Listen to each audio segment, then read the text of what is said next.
Number 5. The Blair Witch Project. I remember seeing this when I was like 10, and I'm not gonna lie, it kind of scared the shit out of me. It still does. It tripped me out because like back then my parents were like, oh, don't worry honey, this is made up, after like every scary movie we watched. But this time they were like, was that real? You know, my dad just sat there quiet thinking. I was scared. Because the whole production apparently did such an amazing job from top to tail of its release, making the audience still feel like it really happened. The Blair Witch Project is probably the most famous found footage movie ever made. The campaign tactic was that the viewers were told through missing persons posters and that the characters were missing while researching in the woods for this mythical Blair Witch. Their IMDb page even listed the actors as missing and presumed deceased in the first year of the film's release. Even the film's website contained actors posing as investigators giving testimonies about their evidence. They even shared childhood photos of the 3 leads to add a sense of realism. By August 1999, the website had received 160 million hits and the movie went from a flop at midnight to the top worldwide. During screenings, the filmmakers made advertising efforts to promote the events in the film as factual, including the distribution of flyers at all of the film festivals such as Sundance and Cannes, asking viewers to come forward with any information about the missing students. All the actors making their feature film debuts as well were described as missing and presumed dead. The actors' parents even started receiving condolence calls and sympathy letters. The actors got to witness the movie blow up, but they weren't even invited to the screenings due to the publicity. Imagine not being able to go see your own premiere, or even really celebrate your huge role in this huge successful movie. It's kind of sad for the actors, don't you think? I think it is. Number 4. The Bay. Of course, if you like what we do here on Top 5 Scary, throw us a thumbs up down below or comment which one of these real-ish movies scared you the most. The Bay is a 2012 American mockumentary horror film directed by Barry Levinson and written by Michael Wallach. The movie's basically about a small town getting infected with a contaminated water source that 2 oceanographers discovered in the bay without saying anything. After investigating fish being eaten from the inside out, they realize that the culprit is this tongue-eating louse creature that looks like the bugs from like Starship Troopers. Yeah, really scary. The movie came out as a result of a documentary Levinson was asked to produce about real problems facing the Chesapeake Bay. Although Levinson chose to abandon the documentary upon learning that it was already being covered by a huge news network organization, Levinson instead decided to use all that research to produce this horror film, which he hoped would shed light on the issues facing Chesapeake Bay. As such, when promoting the film, he noted that more than 80% of the film is real and actually factual information. Also, 80% is so real that it had to wait to be released and cleared first. What? Yeah, this was like a real issue, hence the confusion around the found footage. Apparently this nuclear disaster monster giant isopod in the bay aren't real, but the small isopods filmed are very real. You see a tight shot of the isopod, Levinson said. That's not CGI, that's real. We just pulled that out of the Atlantic Ocean. The isopods do this really gruesome thing, which the bay does a great example of, is that they eat the fish from inside out. All that stuff is actually factual. A leaking nuclear reactor actually does have a runoff heading towards the Chesapeake Bay.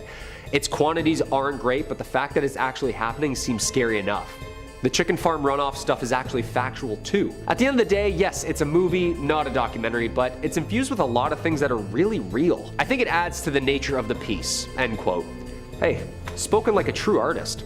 And that's why the film has gotten so many great reviews. Give it a watch, very spooky, very well done. Number 3, the Poughkeepsie Tapes.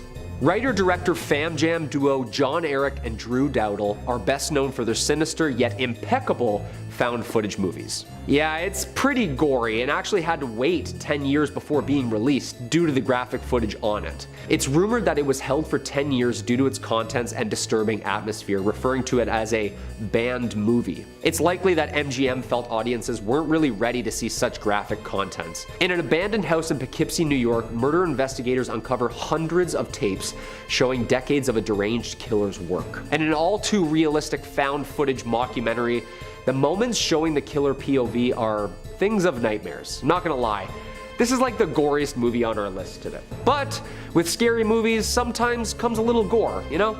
The Poughkeepsie Tapes plays out as a faux documentary following the discovery of a very large collection of VHS tapes created by said deranged psychopath, and the investigations that follow. The documentary is well shot and played out in a believable manner.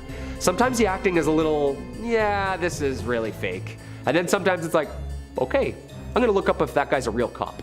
The feel of this movie is gore, gore, gore. If you're into like Saw type stuff and multiple victims and lots of popcorn syrup, this one's definitely for you. These tapes are only fictional, but there's a small catch. According to Marist College, the Poughkeepsie Tapes may be based on an actual event. A killer named Kendall Francois killed 8 to 10 people in Poughkeepsie in the late 90s, but didn't videotape the murders. There's heavy debate in the film industry on which movies are depicting actual cases similar to actual reports and acts that are totally staged and made up. Number 2, The Quiet Ones. The Quiet Ones is a 2014 British supernatural horror film directed by John Pogue, based on a very real 1972 parapsychology experience called the Philip Experiment, conducted in Toronto. It stars Jared Harris as a U of T professor attempting to prove that poltergeists are actually real manifestations of the human psyche and not actually supernatural beings. The movie is very scary, no doubt about it. Jared Harris is amazing, as always, but the real story behind it is actually way more terrifying. The professors of mathematics, science, and psychology created a fictitious character through an attempt to communicate with said fictitious entity through a controlled seance. It was the real deal. The character created and agreed upon was named Philip during the test. His fictional backstory coincided with real historic events and places, but with multiple contradictions and errors. They said he was born in 1624 in England, had an early military career, knighted by 16, in the English Civil War, and eventually dying at the age of 30. The group was seated around a table via a lecture, with initial seances yielding no contact, no communication, and no phenomenon. The professors then dimmed the lights, fully leaned into the seance, changing the environment.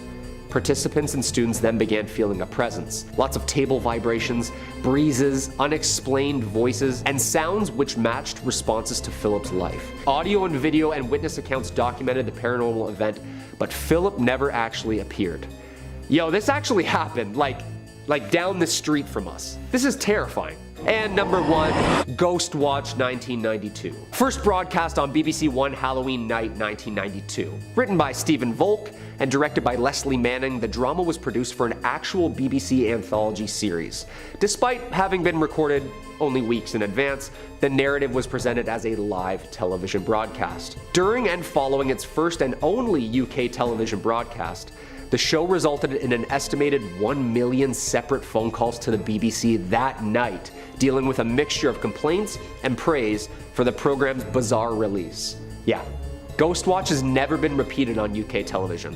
It's been replayed on stations such as the Canadian channel Scream for Halloween once in 2004, and the Belgian channel Canvas in 2008.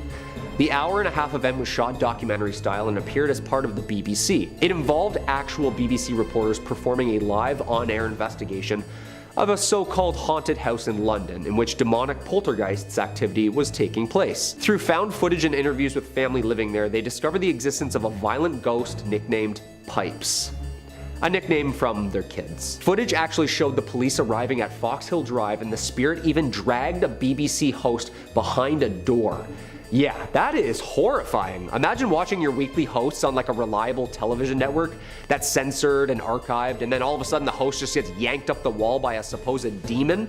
Live on TV? Number 5 on this list is the alien baby. This is a clip of what looks like an alien child. We know how the government is with aliens and anything extraterrestrial, so it's clear why they wouldn't want the public looking at something like this too closely. I mean, they don't let anyone in on anything happening in any of their secret bases, so it makes sense they wouldn't want us watching a video like something like this. Let's show 30 seconds of this clip, and you guys comment down below what the heck this thing is. Now, how are you feeling?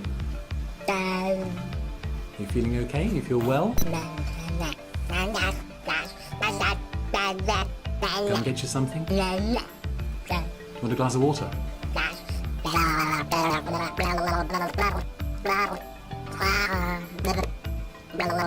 We're not really getting anywhere, are we, at the moment? Are you seeing something? Is there something you see over there? So very clearly that is not a human child. Now it's possible that could be an animal of some kind, but I have no idea what type of animal looks like that. That's why, if I had to guess, we're looking at some type of alien creature. This is a really interesting find because it means that aliens might have children similar to how we have children. Obviously we don't know the process to how this baby came about, but the idea that aliens grow like we grow. That's important information because for a long time people have speculated on their reproductive process. To just assume that they grow like we grow would be ignorant on our part, but now this looks like some serious evidence. What I want to see though is a clip of this creature several years from now. What does this thing look like then? It doesn't look too threatening today, but you already know that it's going to turn into something deadly most likely. Number 4 on this list is the dinosaurs. This next clip was initially from Shortest Blockbusters, but was broken down by Chills on his channel. I'm gonna play you an excerpt of what he has to say right now. Do you believe that some extraterrestrials are living among us? Then you really gotta see this scary video. The footage shows 2 dinosaur-looking creatures scurrying across a frozen river. They have spines that are heightened, long tails, and pointed heads. Otherwise, their bodies look more or less human. Are these dinosaurs extraterrestrials, humanoids? And that is the big question, right guys? Aliens, dinosaurs, or humanoids? What the heck are they? He goes on in that video to talk about how he believed this was actually VFX, but some people in the comments weren't too sure. VFX could easily be the explanation, but it could also be used as an excuse. The government has chalked a lot of things up to VFX and CGI before, and some of that has turned out to be real, so why can't this? Aliens living among us, or other creatures living among us, has been talked about and rumored for a long time. We have had no definitive proof, but videos like this just keep getting released with no explanation. I wouldn't be surprised if in a few years' time, some real proof finally surfaces, confirming a lot of our suspicions about these creatures. Number 3 on this list is the river creature. This next video was released back in 2015 and shows a bunch of people wearing hazmat suits picking a strange looking creature out of a river. This was apparently captured in Poland, and there was no official report on this when it came out.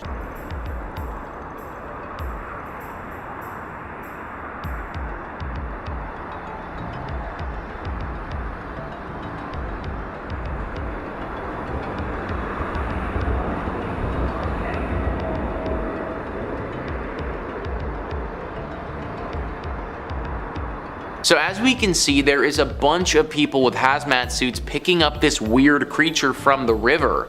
What is that creature, and why do they need to be wearing these hazmat suits for?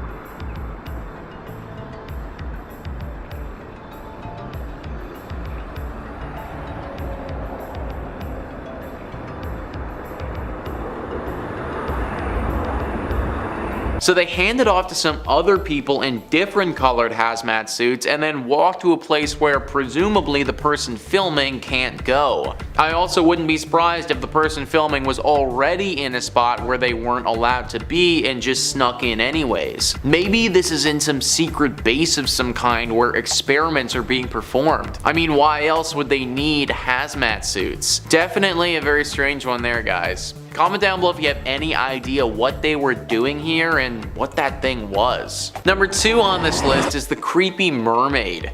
So I always thought that I would want to meet a mermaid, but if this is what they look like, then I definitely don't have any interest in that anymore. We're gonna see a clip from a video here that was posted back in 2018. It looks to be of a docking area somewhere and has an incredibly scary creature lying across the dock.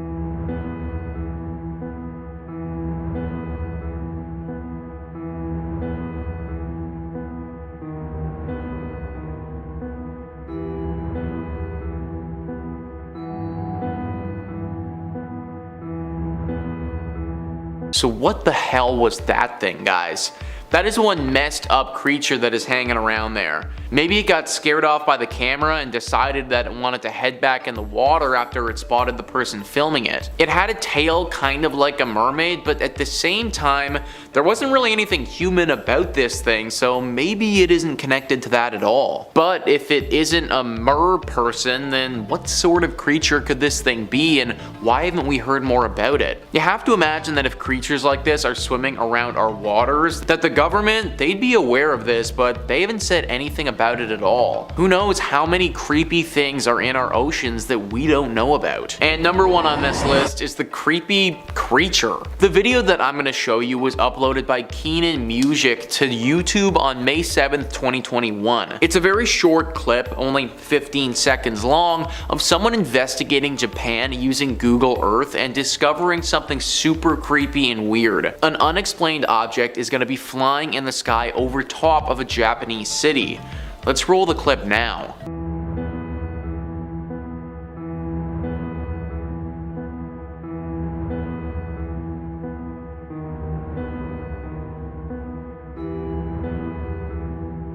That thing almost looks like a drone, but it also looks like it could be made from organic material. I also don't know of any drones that look like that are constructed by humans.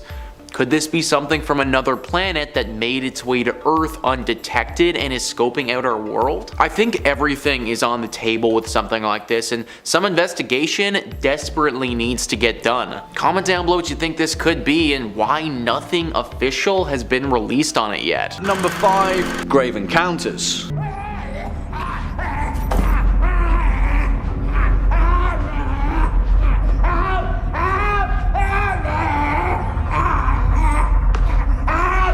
Now, you guys had a lot to say about this particular film in the first part of this series, and rightly so, because put it this way, if every episode of Most Haunted was as awesome as this, then we'd have enough content to keep us going for the next few decades. Written and directed by the Vicious Brothers, aka Colin Minahan and Stuart Ortiz, Grave Encounters is a 2011 Canadian supernatural horror film that strikes at the vein of paranormal reality TV, which, as I mentioned previously, is a much needed antidote to the fan footage genre as a whole. We as an audience need to be able to suspend our disbelief when faced with such a personal depiction of horror. Again, it strikes the question, why are they still filming? Well, this film follows Lance Preston, the charismatic host of Grave Encounters, an infamous ghost investigation TV series, and his crew as they make their way through the abandoned mental asylum Collingwood Psychiatric Hospital. What plays out is a genuinely nerve-wracking classical ghost story. I'm not going to sugarcoat it, there's not much more to the plot other than the pursuit of the paranormal and the pains that come with it. But as far as that goes, Grave Encounters does it very convincingly, and it's jammed with some genuinely uneasy moments. So much so that the Vicious Brothers have extended the Grave Encounters series and developed quite the cult following in the process. Coming in next at number 4,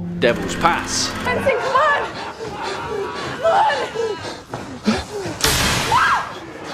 Come on!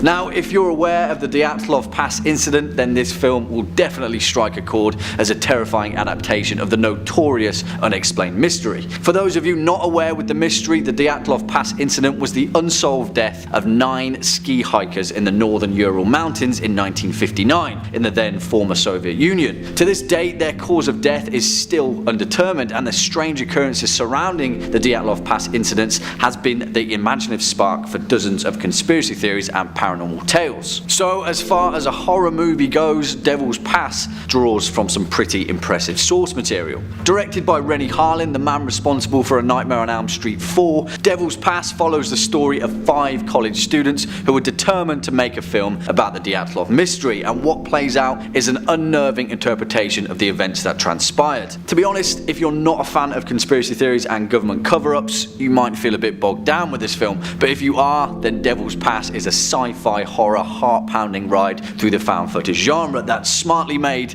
and surprisingly hilarious in parts. Next up at number 3, House LLC. What are you looking at?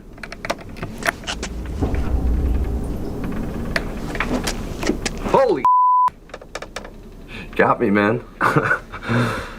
Alright, weirdo. I went into this film with zero expectations and was terrifyingly surprised at how bloody good it was. If you're a fan of the House's October build, which was featured on our first list, then you'll find all of the same tropes in Hell House, but with more emphasis on the documentary style meta world building that found footage is so well built for. This film kind of went under the radar for most people and was shipped directly to on-demand services, but what's surprising about this film is how well made it is for something that was never intended to be seen on the big screen. To be honest, Hell House never really strays too far from its driving paranormal mystery, and we're never fully given an explanation that diverges from the main cast perspective. But that's also why it kind of works. There's no exposition in this film at all, and that's the way it should be, and it convincingly captures the feeling of the unknown. By playing out as a slow crawl that gradually unravels in media res, what we get is a genuinely terrifying paranormal mystery that, if we suspend our disbelief, could just as well be real. Swinging in at number 2, The Taking of Deborah Logan.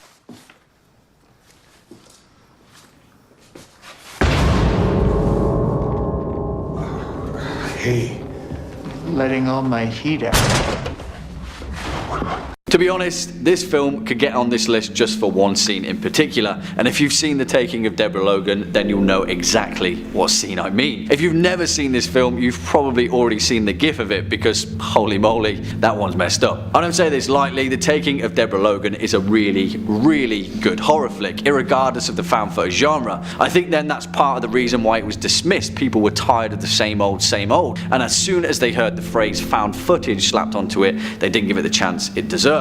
But what they would have found is a convincing display of found footage horror at its best. Directed and co-written by Adam Robitel, The Taking of Deborah Logan follows a documentary crew who are making a research film on patients suffering from Alzheimer's. Their subject is Deborah Logan, an elderly woman with an aggressive form of the disease, but as the crew quickly realizes that prognosis is pretty far from being correct, and there's something much more sinister at work. One of my favourite parts of this film is Gavin, who, after finding out that there's ritualistic murders involved, he just straight up quits on the spot and leaves. I love it, and we never see him again. He's just straight up gone, living his best life. Remember guys, if you ever find yourself in a horror movie situation, be more Gavin. And finally, at our number 1 spot, The Tunnel.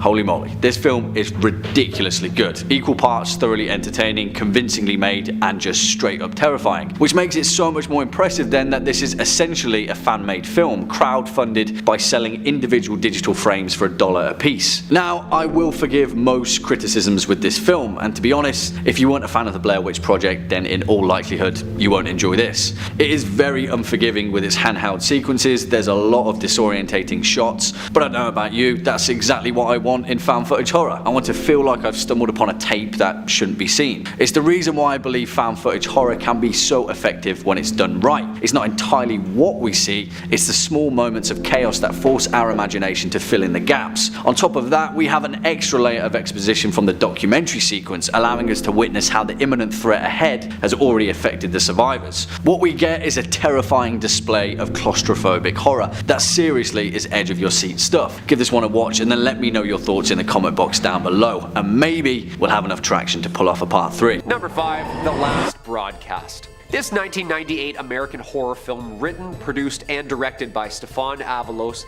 and Lance Wheeler, tells the story of a documentary filmmaker named David Lee and his investigation on the fact or fiction murders, in which got him convicted in a 1995 case, apparently with the murders of his team one night during an expedition to find the mythic Jersey Devil in the Jersey Pine Barrens. The film is shot mockumentary style and employs the found footage technique. The film is believed to be the first full-length feature film shot and edited entirely on consumer-level digital equipment, and on a budget too.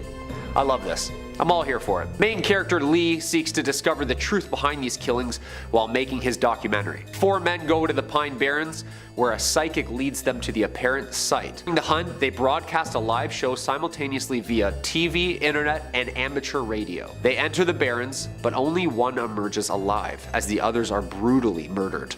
The likely suspect would appear to be Stephen.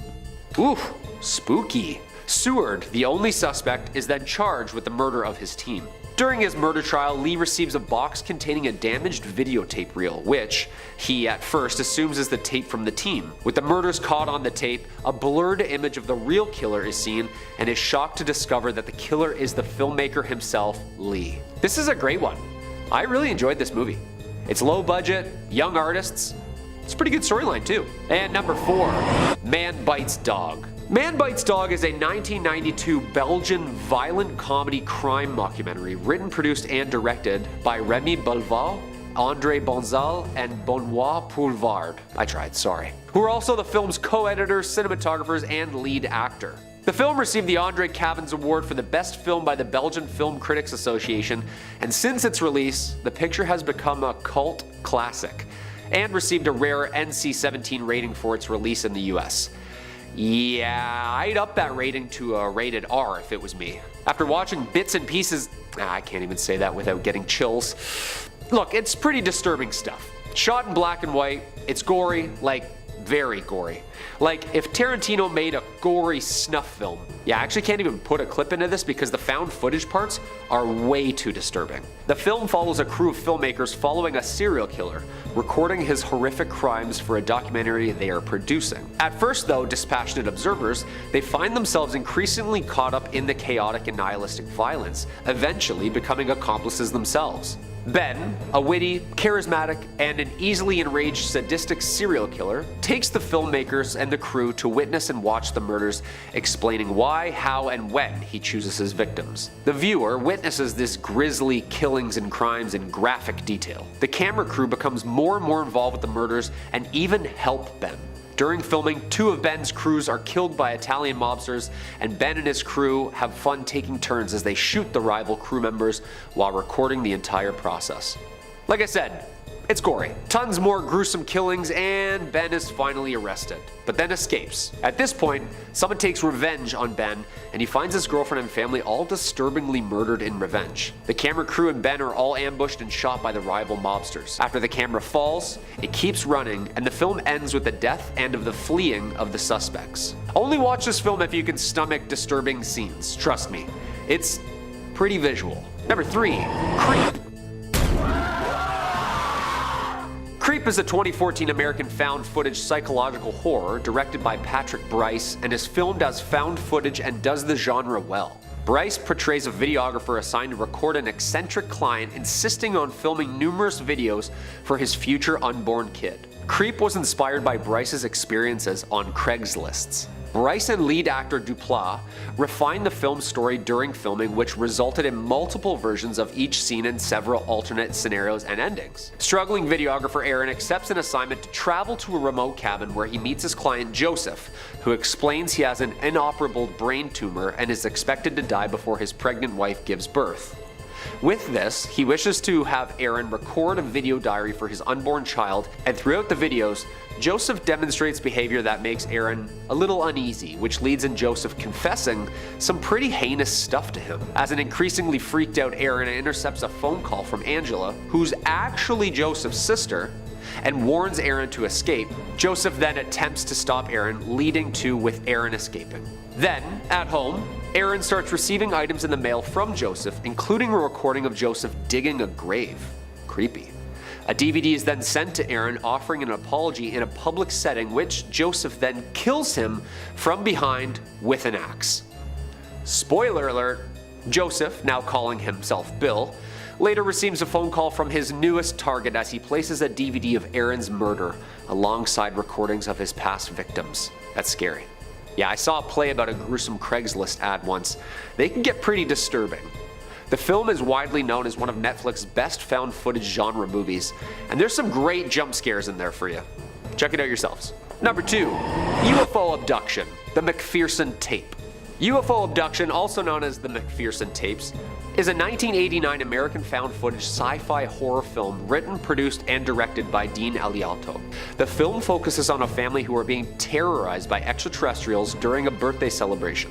The late 80s and the early 90s were ravished by an overflow of popular paranormal genre movies and TV such as The X-Files and Unsolved Mysteries. The film begins with a brief introduction that proposes the film as legitimate and one of the strongest pieces of evidence for ETs yet. On October 8th, 1983, the Van Hees family gathers in Connecticut woods to celebrate 5-year-old sister's birthday. One of the brothers uses his handheld camera to record the night's events. The evening passes relatively uneventful as the family celebrates. However, after a small power outage, the brothers walk to the neighbors to investigate, and the three eventually come across an extraterrestrial spaceship landed in the woods and are shocked to see 3 small aliens walking around.